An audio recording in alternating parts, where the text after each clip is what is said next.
Hey YouTube, today we're going to talk about Esther and the way that God will position you. So I'm going to open up my Bible and let's get started. So as I was reading about Esther, I learned that she was an orphan, and her older cousin Mordecai took her in after her parents died. Mordecai was her older cousin, so he took her in. Pretty much they needed somewhere. Mordecai wanted to find work in the kingdom with King Xerxes, and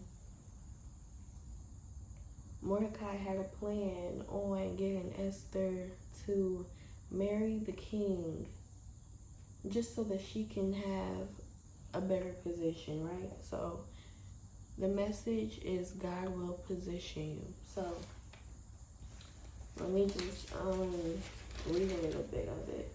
So it started off at the king's banquet, right? So King Xerxes is a drunk rich man that has a lot of banquets and parties for the people, where he can find new concubines, and he was also married to Queen Vashti, right? So a concubine is basically a mistress, or like, I don't want to say a sex worker, but they're just waiting on him to call them to have a time, and then they wait again till it's their turn. So the concubines were like sister wives, pretty much.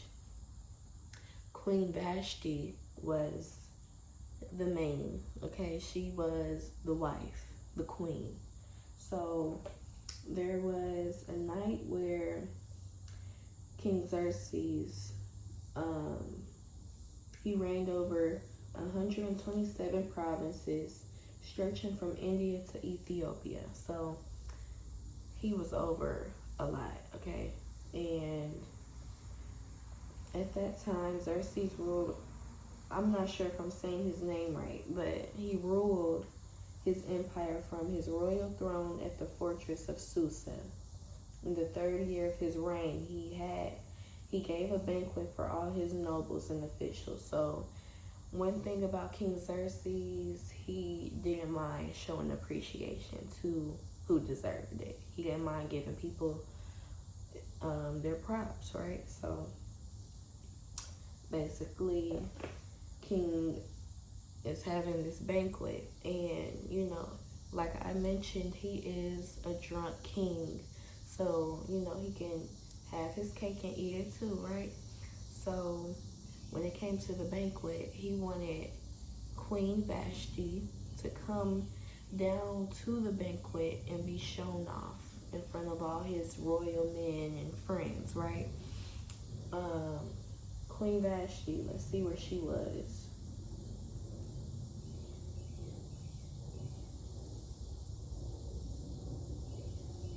So Queen Vashti was having her own banquet for the women in the royal palace, right? So while King Xerxes was having his own banquet for the royals, for the, let me read, hold on.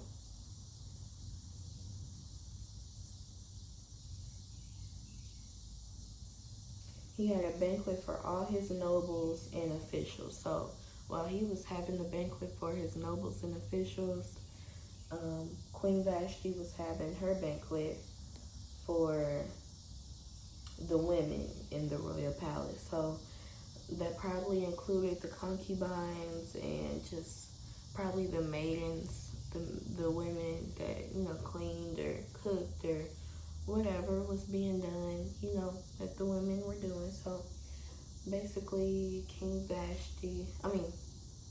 Xerxes asked Queen Vashti to come down to his banquet to be shown off in front of all of his men. And he is a drunk man, so of course he's gonna want to flaunt her and just kind of have her viewed as as an object for all the men to see, right? So when she gets the reply, when she gets his request, she tells him no. Okay? So during those times, you can't tell your husband no. You can't tell the king no, because what he says goes. He know everything, right? But pretty much, she told him no, and he got upset. He like, what you mean no? What do you mean no? How disrespectful of you. Okay. And pretty much, she was just like, no, I'm not bowing down to you. She got tired. Because like I said, he was a drunk man. Then he had concubines, and whenever he wanted the women, or one of them, or probably a couple of them at a time, he would call them. They couldn't call. The concubines couldn't go out and approach him or talk to him. They had to wait for him to call for them, right? So Queen Vashti probably got tired of it. He probably stopped pursuing her. Only when it was, only time he probably would pursue her is when it was beneficial, is what I'm getting. Because she didn't want to go down there to be objectified by all those drunk men, so she probably was fed up. As women of God would be, you don't want to share your husband, right? So she got tired. But anyway, let's get back to it. So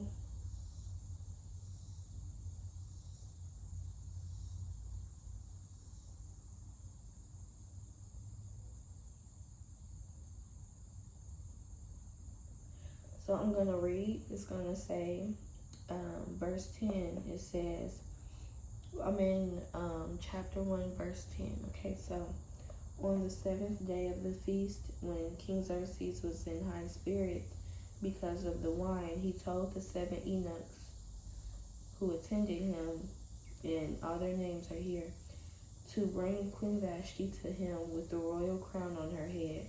He wanted the nobles and all the other men to gaze on her beauty. Okay, so this is before she tells him no. So we're going to read that. So, the banquet lasted 7 days. So on the last day, he wanted to show off her beauty. So, to bring Queen Vashti to him with the royal crown on her head, he wanted the nobles and all the other men to gaze on her beauty, for she was a very beautiful woman. But when they conveyed the king's order to Queen Vashti, she refused to come. This made the king furious, and he burned with anger. He immediately consulted his wise advisors. So when she denied him, he got really mad. And when he seen that she told him no, he was like, imagine how all the other women are going to treat their kings, or how they're going to treat their husbands. And so, so he made a law that says women can't say no to their husbands. They have to do what they say. Because right here, the king in verse 21, it says, the king and his nobles thought this made good sense. So he followed Memucan's counsel. He sent letters to all parts of the empire, to each province in its own script and language, proclaiming that every man should be the ruler of his own home and should say whatever he pleases. He got so upset that he had to make a whole letter telling men, like, don't take the disrespect, don't take your wife telling you no, whatever you say goes. Mad self. Mad. She could have a mind of her own. Women, you don't have to tolerate no man. You don't have to tolerate no man, right? So here's when Esther comes in. So, of course, the king has his other concubines, but they're not what he wants. They're his, when he wants to pick them off the shelf, then he'll pick them up. But other than that, he don't be bothered with them. So when he has to stop dealing with Queen Vashti, then he was like so mad with her. He was like, well, I want new women. I want new wife. I want a new wife. So we're gonna take all these women, and we're gonna see which one, which one works the best for him, right? So I'm about to read chapter 2, all the way down to verse 18. Okay, so but after Xerxes' anger had subsided, he began thinking about Vashti and what she had done and the decree he had made. So his personal attendant suggested, let us search the empire to find beautiful young virgins for the king. Let the king appoint agents in each province to bring these beautiful young women in the royal harem at the fortress of Susa. Haggai, the king's eunuch in charge of the harem, will see that they are all given beauty treatments. After that, the young woman who most pleases the king will be made queen instead of Vashti. So his eunuchs went out to find young, beautiful women for the king, and pretty much whoever looked the best, smelled the best, whoever got their beauty treatment the best would be the new queen. So this advice was very appealing to the king, so he put the plan into effect.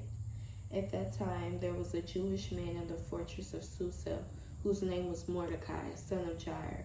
So Mordecai is Esther's cousin, remember? So he was from the tribe of Benjamin and was a descendant of Kish and Shimei. His family had been among those who, with King Joachim of Judah, had been exiled from Jerusalem to Babylon by King Nebuchadnezzar.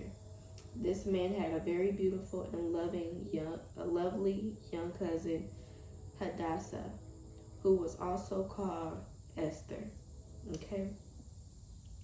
So when her father and mother died, Mordecai adopted her into his family and raised her as his own daughter. So Mordecai was her guardian, and she looked at him as a father, right? And he looked at her as a daughter. So as a result of the king's decree, Esther, along with many other young women, was brought to the king's harem at the fortress of Susa and placed in Haggai's care. Haggai was very impressed with Esther and treated her kindly.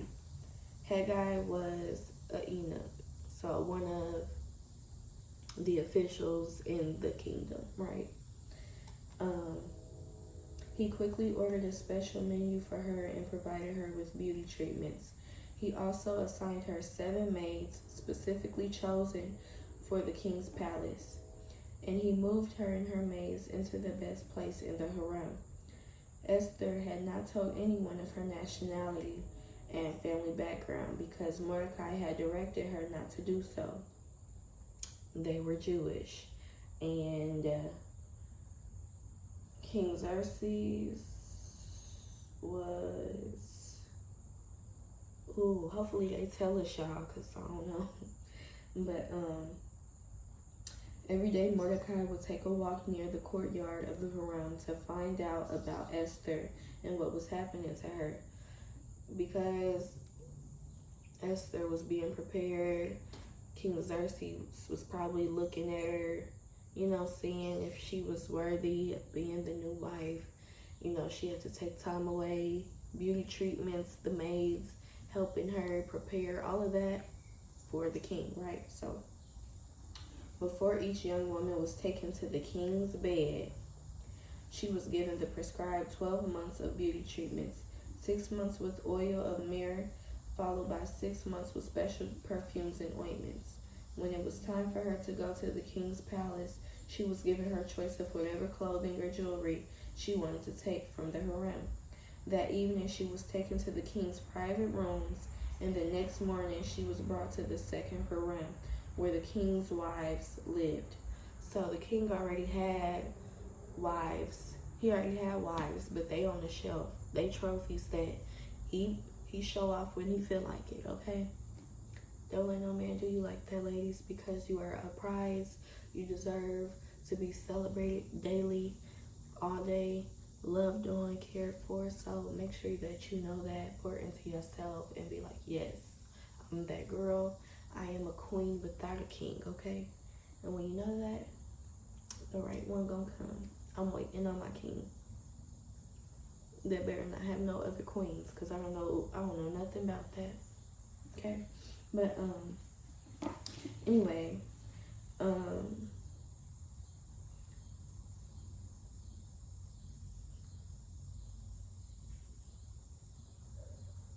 there would okay, so she spent the night. She spent the night with the king, and you know what that means, okay?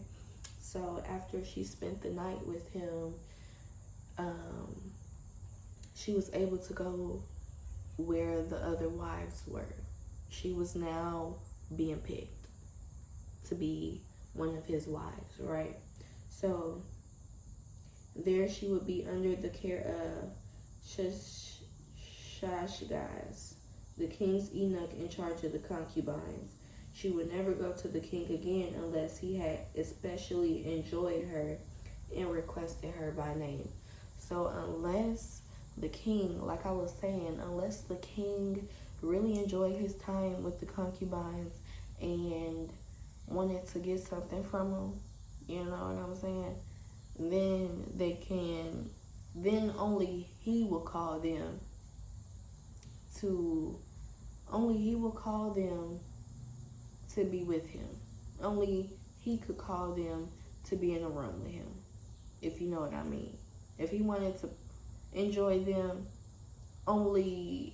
it will only be up to him. They can't go ask to be enjoyed with him or, like spend time with him. Only he could do that. So pretty much property to him, concubines. And so it was multiple. So he just rotated them, right? So, and the only time is that she would never go to the king again unless he had especially enjoyed her and requested her by name. Esther was the daughter of Abihail, who was Mordecai's uncle. Mordecai had adopted his younger cousin Esther. When it was Esther's turn to go to the king, she accepted the advice of Haggai, the eunuch in charge of the harem. She asked for nothing except what he suggested, and she was admired by everyone who saw her. So, the way that God uses us, sometimes we don't know when He's using us. When God is positioning us. So, with Esther being young and she has a chance. Her and Mordecai have a chance at a better life. She's like, okay, I'm gonna have to do what I have to do, right? So, I guess the king was enjoying her he was enjoying her. So, and she didn't talk back. He was mad that Vashti had a mind, but Esther had a mind too. But she was strategic with her mind. She knew that God was going to position her. She had to hide her identity on top of that. So she was already being prepared for what she was going into, right? So when you are walking into something unknown, when you are making a change in your life, it's very hard to see where God is going to place you. But in this part of the Bible, in this book, Esther, God isn't speaking, but God is watching, and He's moving behind the scenes, orchestrating the purpose, orchestrating how He's going to position Esther. God is positioning you in your life and orchestrating how He's going to move and make things work in your life. And though there might have been times where you were confused or unsure or just like, where am I going? God is positioning you, right? So for your bigger purpose, right? So It says, Esther was taken to King Xerxes at the royal palace in early winter of the 7th year of his reign. And the king loved Esther more than any of the other concubines. He was like, Esther, that one, I got my eye on her whole time. I mean, I think Esther ended up staying. I'm not sure. I think she ended up staying with him. You know, he changed for her, it seems. He changed for her. He did. He really liked her. So, in the Bible, okay, it says, he was so delighted with her that he set the royal crown on her head and declared her queen instead of Vashti. He liked her so much that he made her the new queen, right? To celebrate the occasion, he gave a great banquet in Esther's honor for all his nobles and officials, declaring a public holiday for the promises and giving generous gifts to everyone. He was happy with Esther, okay? What a lot of people don't know is God's daughters are, in the Bible somewhere, God said we are made altogether perfect, lacking nothing. So even though, like, you know, Esther was an orphan, or maybe, you know, she felt down about where she came from, that didn't mean that she lacked value. That didn't mean that she lacked purpose, that she lacked beauty, that she lacked just all these great qualities. Because you go through a hard time doesn't mean that you're less worthy or less, you know, valued or have or not enough. You are more than enough. So pretty much King Xerxes like, okay, I'm liking Esther, okay, and I'm gonna make her queen. Everybody liking Esther, and you know, he's pleased with how things are going. So she's queen now. She's queen now, right? So, and it says, even after the young women had been transferred to the second harem and Mordecai had become a palace official, Esther continued to keep her family background and nationality a secret.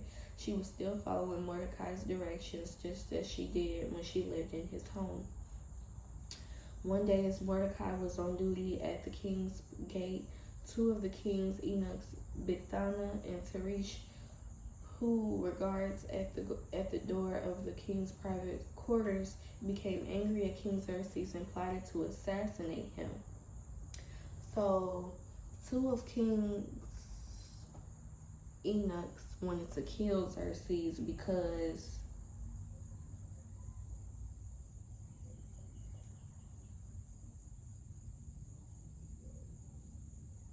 okay, hold on, let me go back. So, even after the young women had been transferred to the second harem and Mordecai had become a palace official, Esther continued to keep her family background and nationality a secret. She was still following Mordecai's directions just as she did when she lived in his home.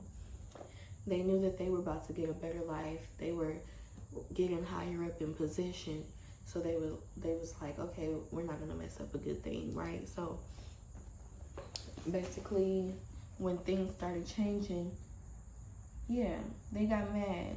King's eunuchs got mad when things started changing, mad that Mordecai had a position. So they plotted to kill the king. But Mordecai heard about the plot and gave the information to Queen Esther.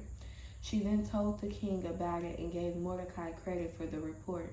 When an investigation was made and Mordecai's story was found to be true, the two men were impaled on a sharpened pole.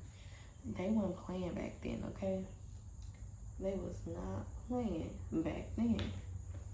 So, yeah.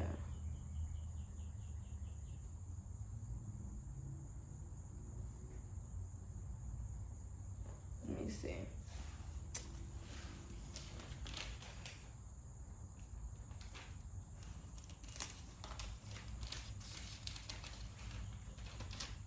Esther is a small book, so we just gonna go in depth about it, okay?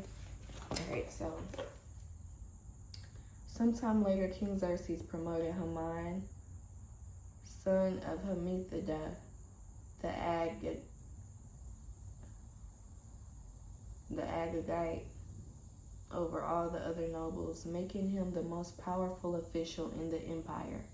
So Haman, he was upset. You know, he wasn't a good guy in this story. He wasn't good.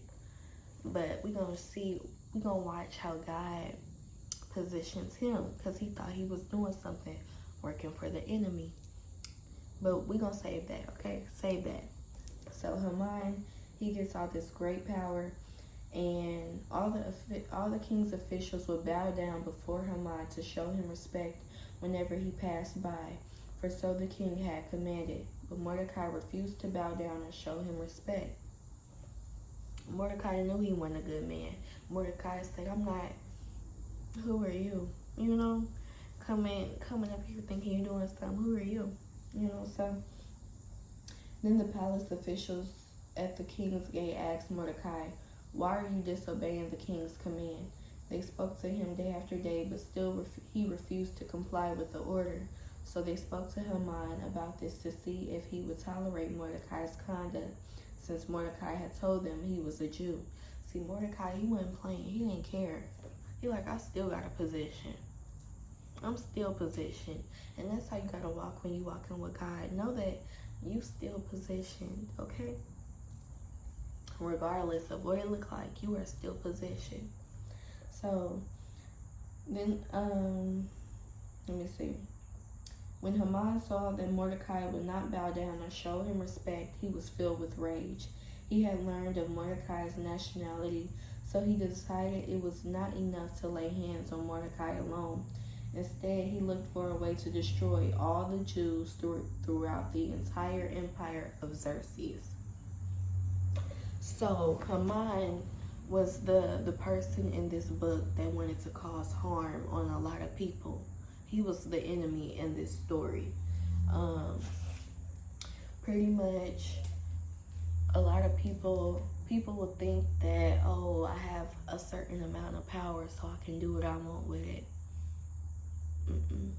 Can't do what you want. Can't do what you want. So basically, he like, since Mordecai don't want to do what I say and obey me and respect me, and he a Jew, oh, I'm about to kill all the Jews. It's crazy. So, let's see.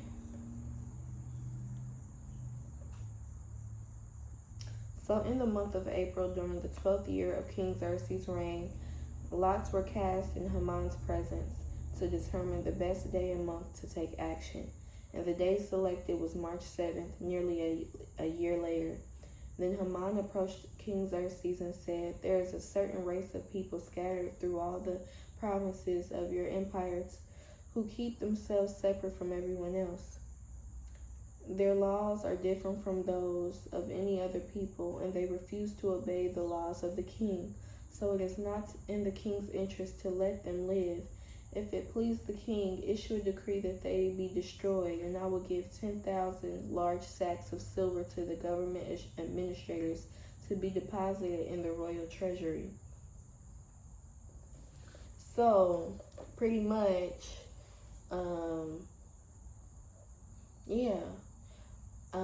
how King Xerxes made a decree about all women having to respect their husbands. Haman wanted to make a decree where all the Jews would be destroyed. And if King Xerxes granted Haman the wish, he would give 10,000 large sacks of silver to the government administrators to be deposited in the royal treasury. Like, it was that serious to him. Like, he like, I'll give y'all money if y'all let me kill him.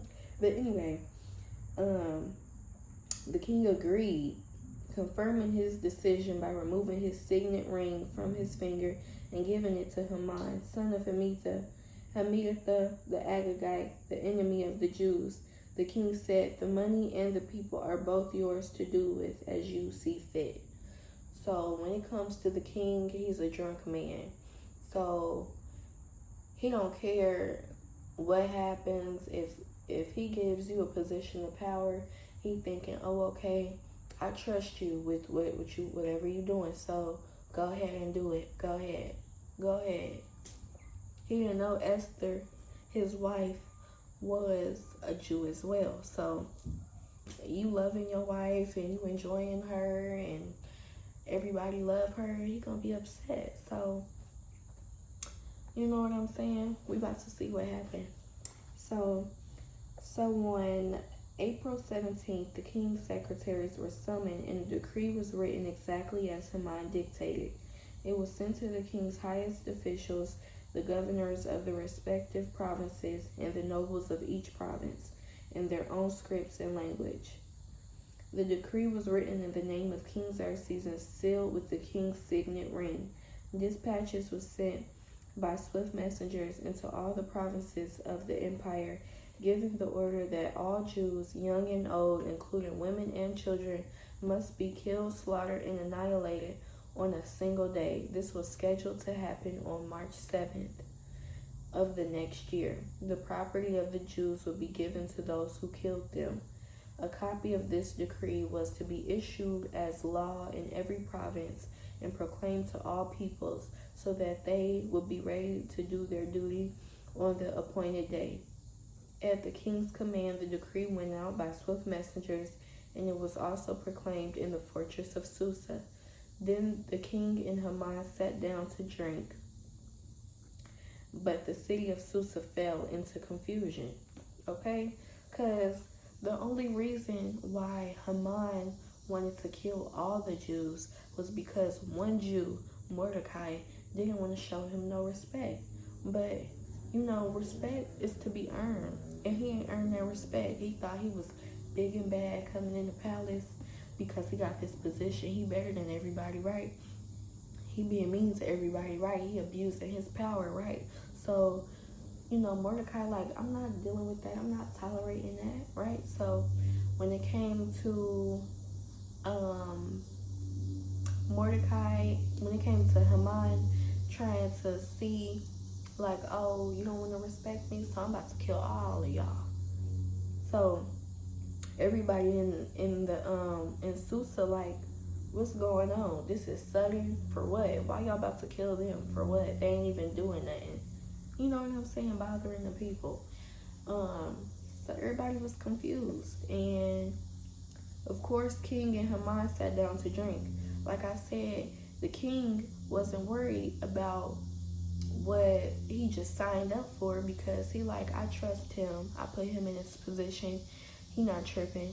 I trust his judgment. So they sitting there getting drunk. So when Mordecai learned about all that had been done, he tore his clothes, put on burlap and ashes, and went out into the city, crying with a loud and bitter wail. He went as far as the gate of the palace, for no one was allowed to enter the palace gate while wearing clothes of mourning. And as news of the king's decree reached all the provinces, there was a great mourning among the Jews. They fasted, wept, wailed, and many people lay in burlap and ashes. So I'm assuming that the burlap and ashes represent them surrendering to God and just asking God to be there with them at a hard time for them. So they fast and they can't even eat. They Lord, we need you. We need you, God.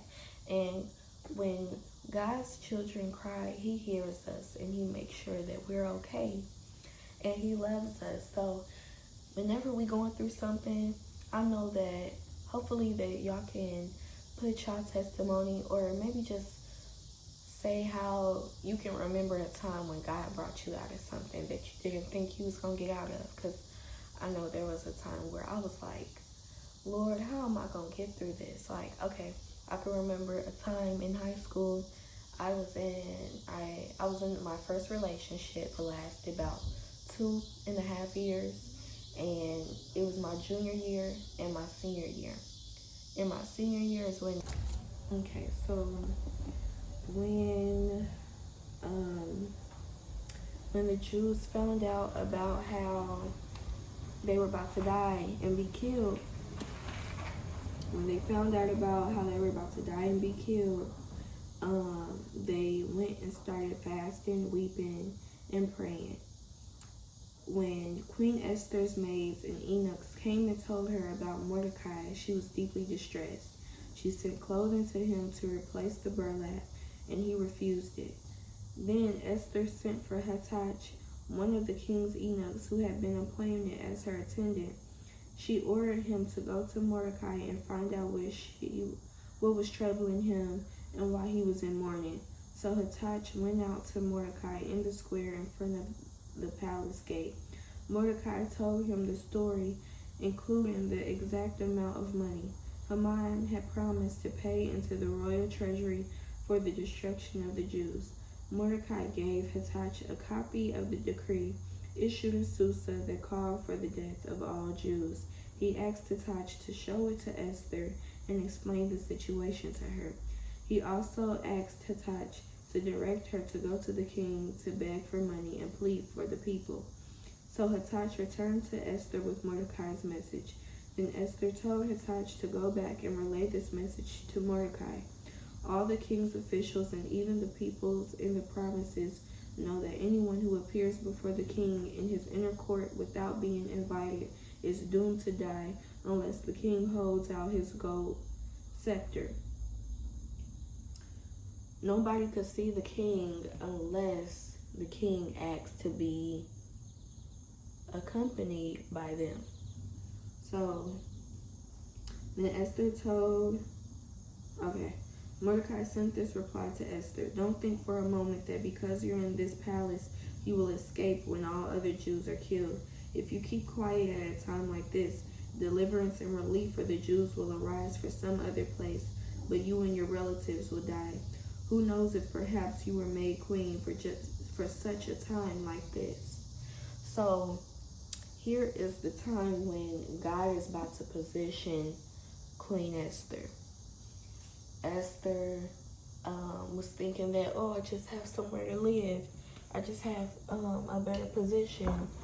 I get to be a queen. But no, God was positioning her to save the people from being killed by Haman and his people, right? So this is how God uses us. He's very strategic. He loves us so much that, he'll wait till we have enough courage. He'll wait till it's the right time. He'll give us the strength we need to fulfill his plan, right? So, okay.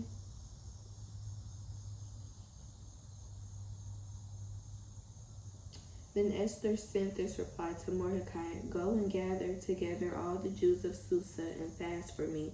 Do not eat or drink for 3 days, night or day. My maids and I will do the same. And then, though it is against the law, I will go in to see the king. If I must die, I must die. So Mordecai went away and did everything as Esther had ordered him. On the 3rd day of the fast, Esther put on her royal robes and entered the inner court of the palace, just across from the king's hall. The king was sitting on his royal throne facing the entrance. When he saw Queen Esther standing there in the inner court, he welcomed her and held out the gold scepter to her. So Esther approached and touched the end of the scepter. Then the king asked her, What do you want, Queen Esther? What is your request? I will give it to you, even if it is half the kingdom. When a man likes you, y'all, of course, in their times, he had all these other concubines, all these other wives, but he had a special place in his heart for Esther. So when it came to her, he I'll give you whatever you want. You can have half this kingdom. Okay, so, and Esther replied, If it please the king, let the king and Haman come today to a banquet I have prepared for the king. Then the king turned to his attendants and said, Tell Haman to come quickly to a banquet, as Esther had requested. So the king and Haman went to Esther's banquet. He was willing to give her whatever she wanted. So,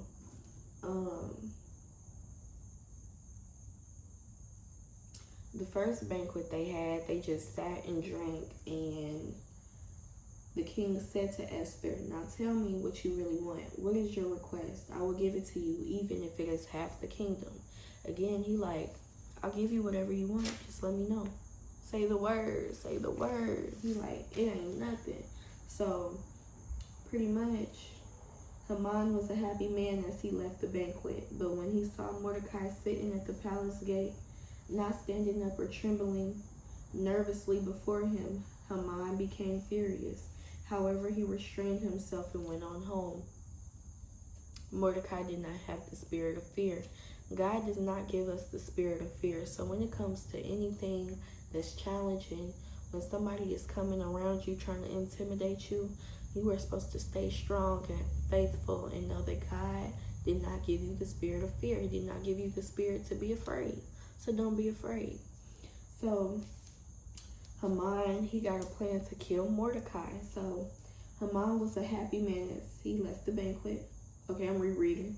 But then Haman gathered together his friends and Zeresh, his wife, and boasted to them about his great wealth and his many children. He bragged about his honors the king had given him, and now he had been promoted over all the other nobles and officials.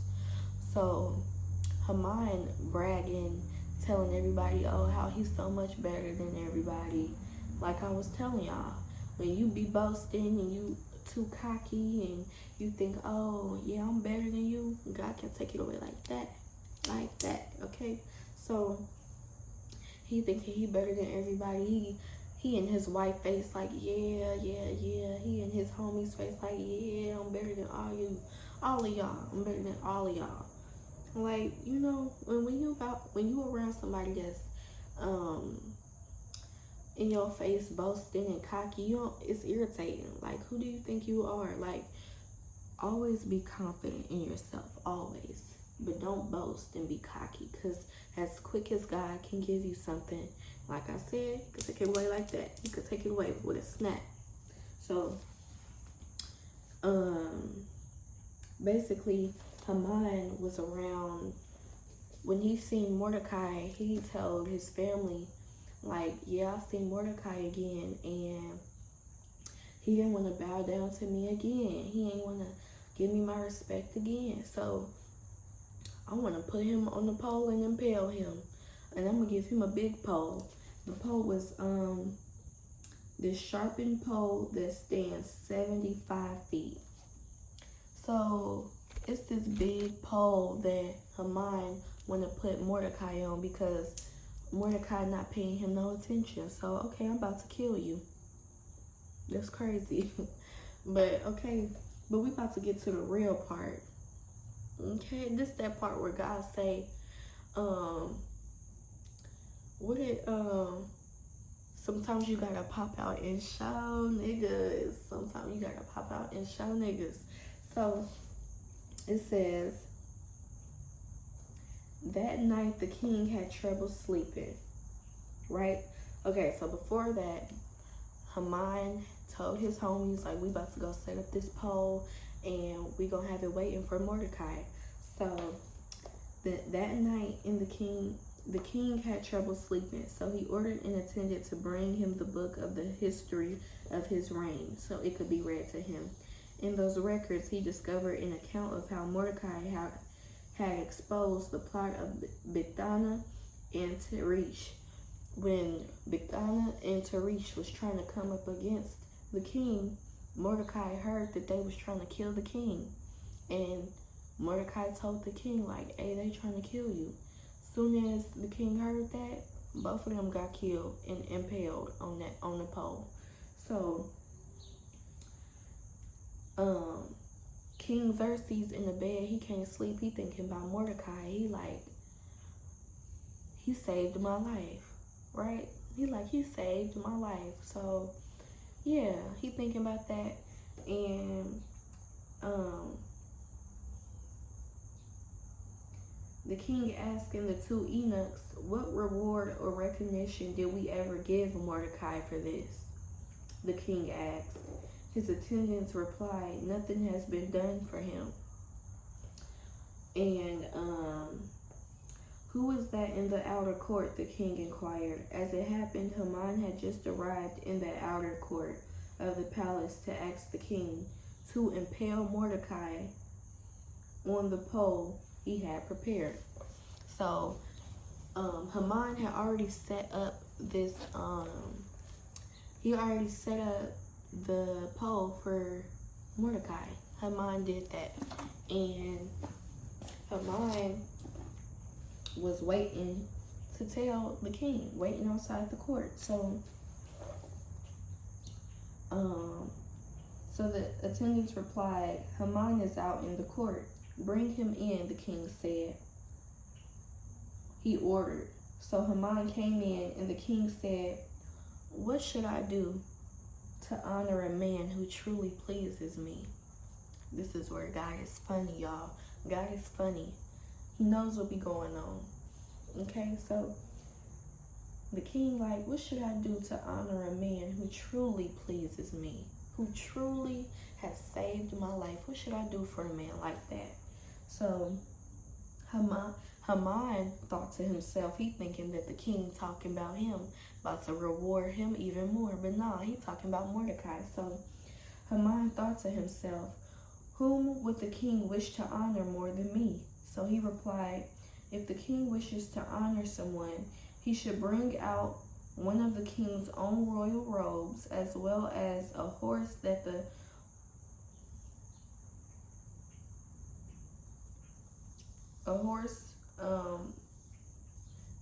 the king himself has ridden, one with a royal emblem on its head. Let the robes and the horse be handed over to one of the king's most noble officials, and let him see that the man whom the king wishes to honor is dressed in the king's robes and led through the city square on the king's horse. Have the official shout as they go, 'This is what the king does for someone he wishes to honor.'" Whole time, Haman trying to tell the king that he about to kill Mordecai. The king like, "What should I do to reward Mordecai?" And Haman like, "Oh, you should give him a horse. You should give him royal robes, and you should have somebody shout that this is what the king does for someone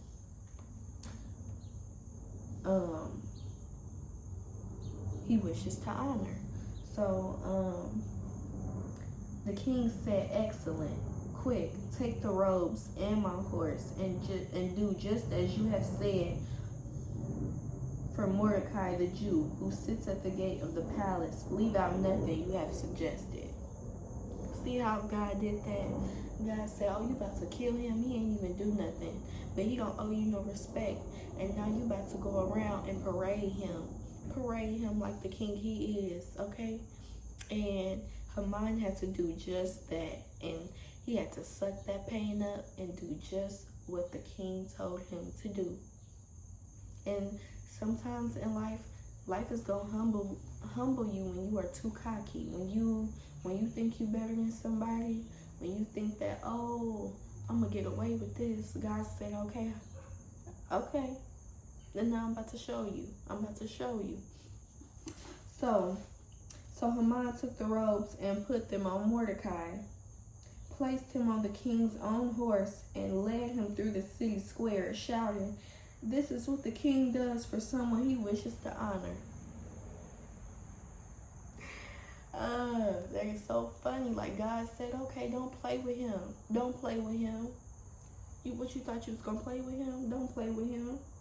And so afterward, Mordecai returned to the palace gate, but Haman hurried home, dejected and completely humiliated.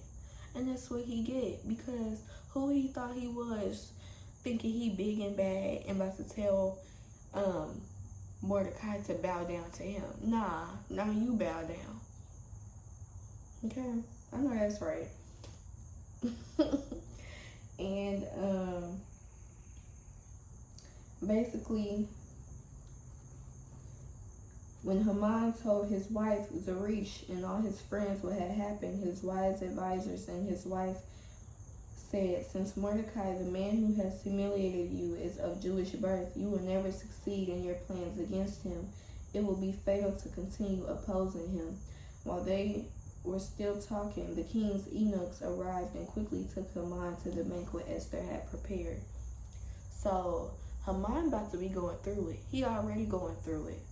And Haman's wife knew, like, you can't keep bothering Mordecai because clearly he can't be messed with.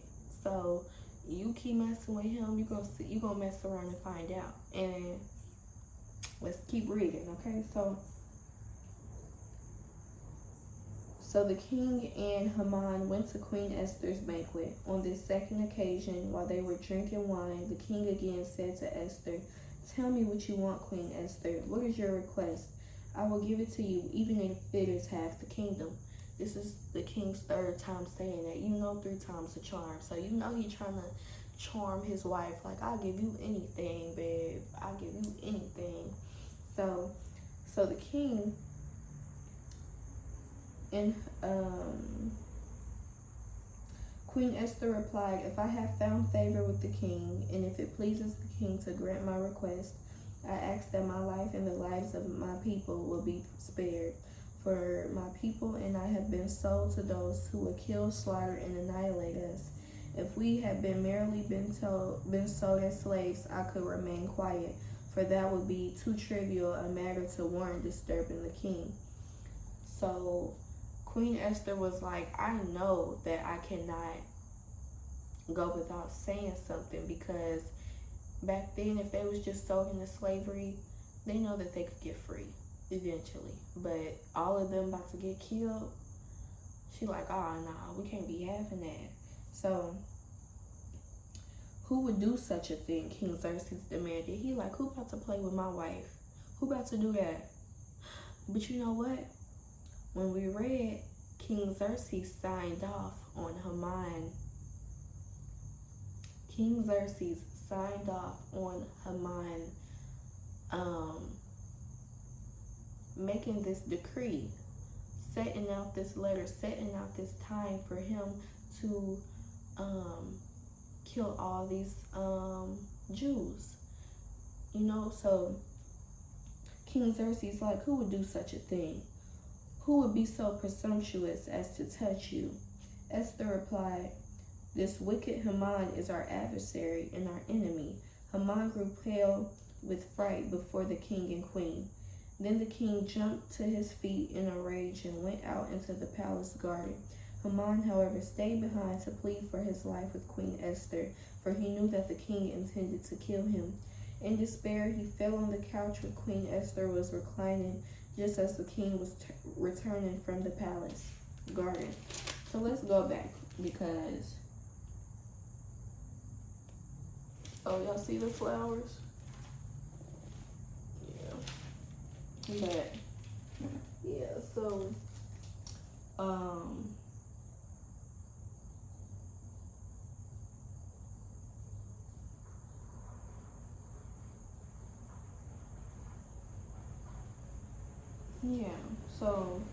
the king signed off on this,